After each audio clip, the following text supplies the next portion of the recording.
class, good morning. I'm Mr. Penpeña. How are you today, class? We're fine, sir. Very good. Now, before you may take your respective seats, can you pick up some pieces of paper under your chairs?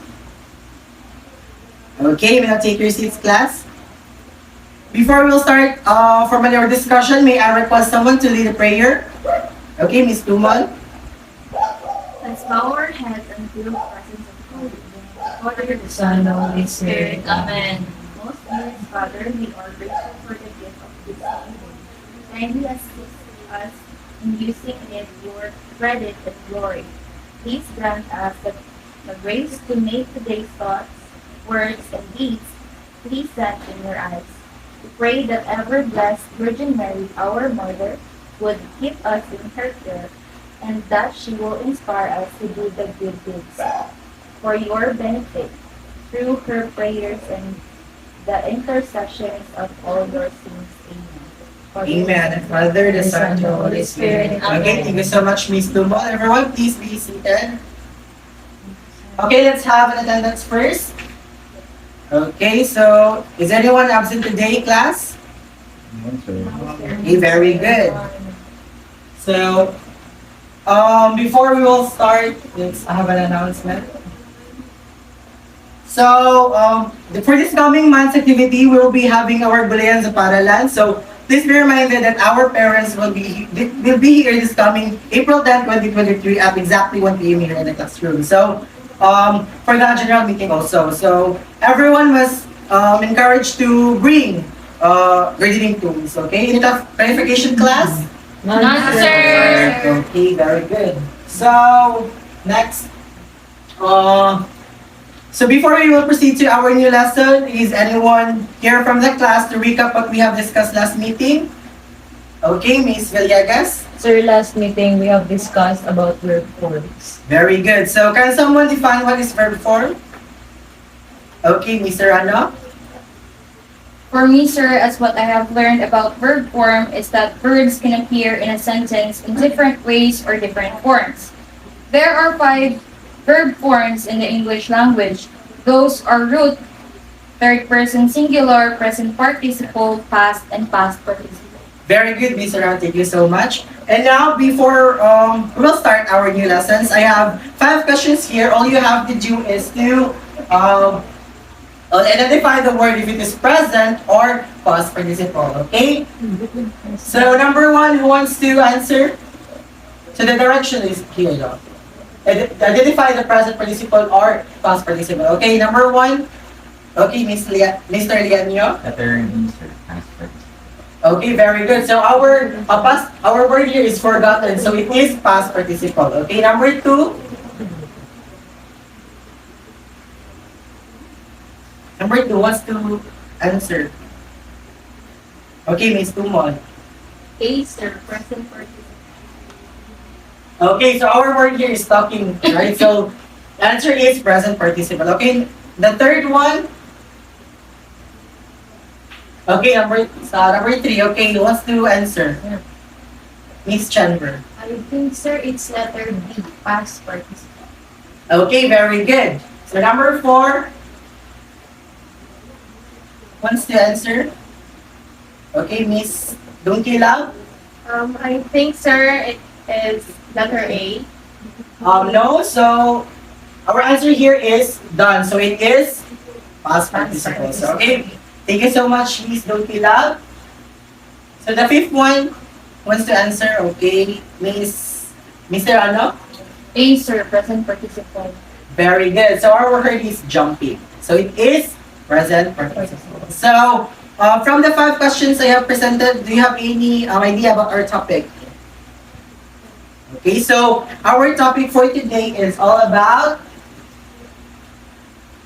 no. So, but before that, allow me first to read the objectives. Okay, at the end of 60 minutes of class discussion, 90% of the graded section Bonifacio shall be able to determine the meaning and form of past participle, appreciate the importance of the 3 usages of past participle, and the last one is construct sentences in narrative manner through the use of participle. Okay, understood, class? Yes, sir. Very good. So, our topic for today is all about past participle. Okay, so anyone from the class, in your own understanding, what is past participle? Okay, Mr. Lianyo. For me, sir, past participle is a past form of a verb. It means perfect, Yes. passive, or adjective for noun. Yes, very good, Mr. Lianyo. You know, please be seated. So, so what is past participle? So past participle, can you please read, class? A past participle is a verb that indicates an action that is completed in the past. A participle resembles a verb, but it can also take on other roles in a sentence. Okay, thank you so much. So a past participle is quite simply a verb that indicates an action is completed in the past. It can be used as an adjective, or in a passive voice, or in the perfect tense. Okay? Are we good, class? Yes, sir. Yes. Okay, very good. So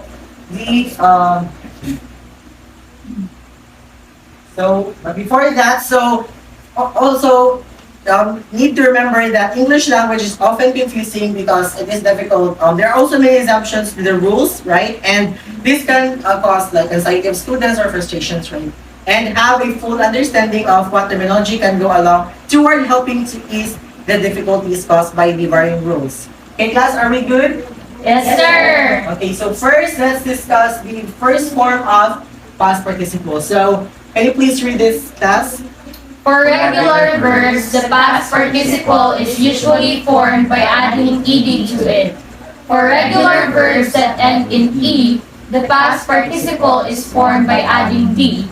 Some regular verbs require spelling alterations before adding ed, such as doubling a final consonant or changing y to I. Okay, thank you so much, class. So, for example, how to form the participle of a regular verb. So, for example, our word here is, the regular verb here is the check. So, if we try to add ed, it will become check. And also, then, our regular verb here is, and if we try to add ed, then it will become dented. So, and so on, guys. Class. So, next. Okay, so the second one is the irregular verb. So, the second form of verb, the past participle. Okay, the second one is irregular verb. So, the past participle of irregular verbs are formed in various ways. They often end in D, T, and N. Okay, so for example, here, the present tense of irregular verb, for example, is break. So the past tense of irregular verb is broke, and the past participle of irregular verb is broken. And here, example, read class. Eat, The past tense of irregular verb ate, and the past participle of irregular verb. eaten. Okay, very good. And so on, class. So next. So note that the formation of past participle of irregular verbs cannot be expressed by a simple rule or set of rules. Each past participle must be learned and memorized individually. Okay, class? Are we good? Yes, sir! Very good. So let's proceed to the uses of past participle. Can you please read this, class? Past participles can be used in sentences in several ways. Past participles can be used in passive voice, in perfect tenses, and as adjectives. Okay, very good. So the first uses is when you use the passive voice, it is easy to tell because the subject is receiving the action. In passive voice, the past participles are always used with auxiliary verb. For example, be, do, have, is are the like the common types of like auxiliary verb. So here example, the boy was smacked on the head with a baseball. So what is so the boy is the subject here, right, class? Yes, sir. And what is our auxiliary verb here? Was. Very good. And our past participle here, we have this. Okay, very good. And so on, example. So next. So the next one is the perfect verb tenses are formed using a past participle along with a conjugated verb form of the auxiliary verb have. For example. So there are three perfect tenses class. So can you please read the first The first example here, the past perfect. When Ada woke up, Sean, here, can you please hear this, the meanings? sorry. Past perfect, used to describe something that happened before another past event. Okay, so, for example, when Ada woke up, she saw that it hard rain overnight. And please read here. Present perfect, used to describe an event that began in the past and continues in the present. Okay, so, for example, I have planned a road trip with my friends. So that is present perfect. And the next one, can you please read Miss Tumal, the future perfect? Future perfect, used to describe an event that will be completed by a specific time in the future. Okay, very good, Miss Tumal. So, for example, Tanya will have cleaned the house by the time we are around. Okay, it's all clear, class? Yes, sir. So let's proceed to the last one. So the third one, can you please read Mr. Liadio?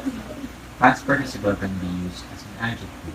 Past participle adjectives are formed by adding the ed suffix to the verb be. Okay, so very good. So for example here, the word destroyed is formed by taking the root destroy and adding ed. They can be used to describe the characteristic of a noun. So the word here is destroyed. So this is the past participle is a form root by taking the root of the destroyed.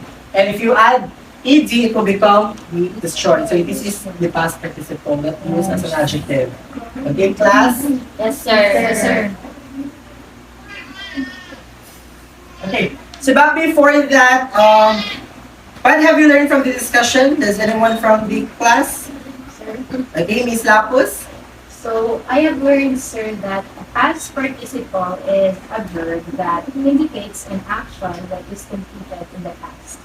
Yes. Thank you so much, Miss Lapus. And another one? Sir, Okay, Miss Dunkilab. so I have also learned, sir, that past participles can be used in a sentences in several ways.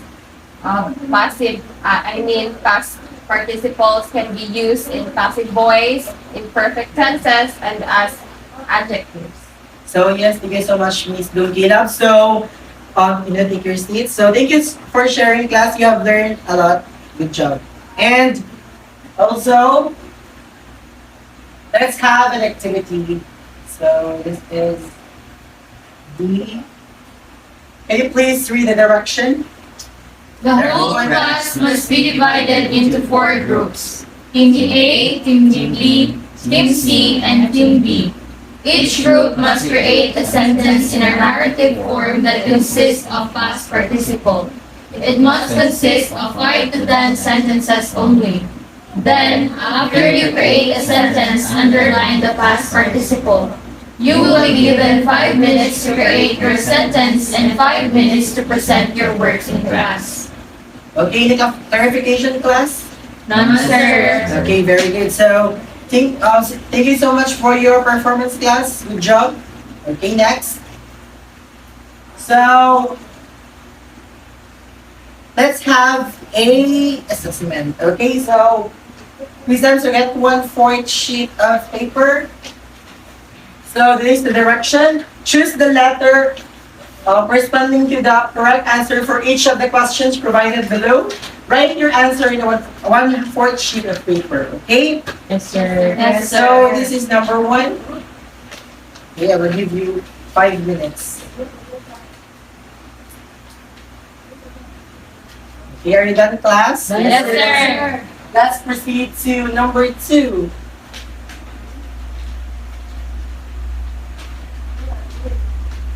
Okay, are you done, class?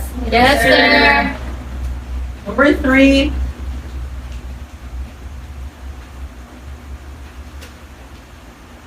And number 4.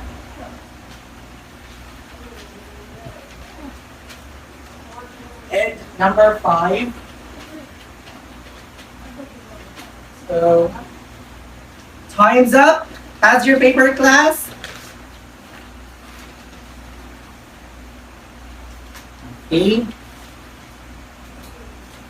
Thank you so much. So, of course, give you an assignment. So direction, construct 10 sentences that consists a past participle. Okay, can you please copy this one, class?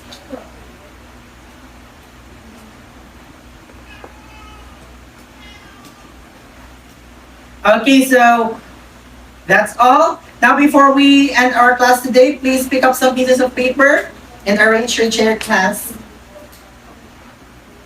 Okay, so anyone from the group who wants to lead a prayer? Okay, Miss Tumol. Miss Jennifer. Okay.